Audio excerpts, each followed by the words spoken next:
എന്താ ഈ കാണിച്ചുകൊണ്ടിരിക്കണേ? അങ്ങോട്ട് തന്നെ ഇങ്ങനെയാണോ കെച്ചപ്പ് എടുക്കുക? ഇവിടെ നോക്ക്, ഇതിങ്ങനെ പിടിക്കുക. ഇങ്ങനെ ഇതിലൊരു മിനിമം ഫോഴ്സ് അപ്ലൈ ചെയ്താലേ ഈ ഫ്ലൂയിഡ്സ് പുറത്തേക്ക് വരുള്ളൂ.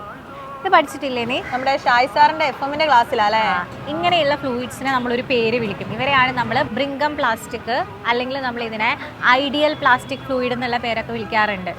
നീ ഷായ് സാറിന്റെ കാര്യം പറഞ്ഞപ്പോഴേ എനിക്ക് ഓർമ്മ വന്നേ, നമ്മുടെ ഏറ്റവും പുതിയ ടാർഗറ്റ് എ ബാച്ച് ജനുവരി 5 മുതൽ സ്റ്റാർട്ട് ചെയ്യുന്നുണ്ട്. നമ്മുടെ ഇറിഗേഷൻ എയുടെ നോട്ടിഫിക്കേഷൻ ഒക്കെ വന്നിരിക്കുന്ന സമയമാണല്ലോ. അതെ, കറക്റ്റ് ടൈമിലാണ് നമ്മൾ പുതിയ ബാച്ച് സ്റ്റാർട്ട് ചെയ്യണേ. 12,999 ആണ് നമ്മുടെ ബാച്ചിന് ഫീസ് വരുന്നത്. ജനുവരി 5 മുതൽ ക്ലാസ്സസ് ആരംഭിക്കുകയും ചെയ്യും. നോട്ടിഫിക്കേഷനും ക്ലാസ് ഒക്കെ അവിടെ ഇരിക്കട്ടെ, നമ്മുടെ ചായ തണിഞ്ഞു പോകുന്നു, വേഗം അത് കുടിച്ചോളൂ.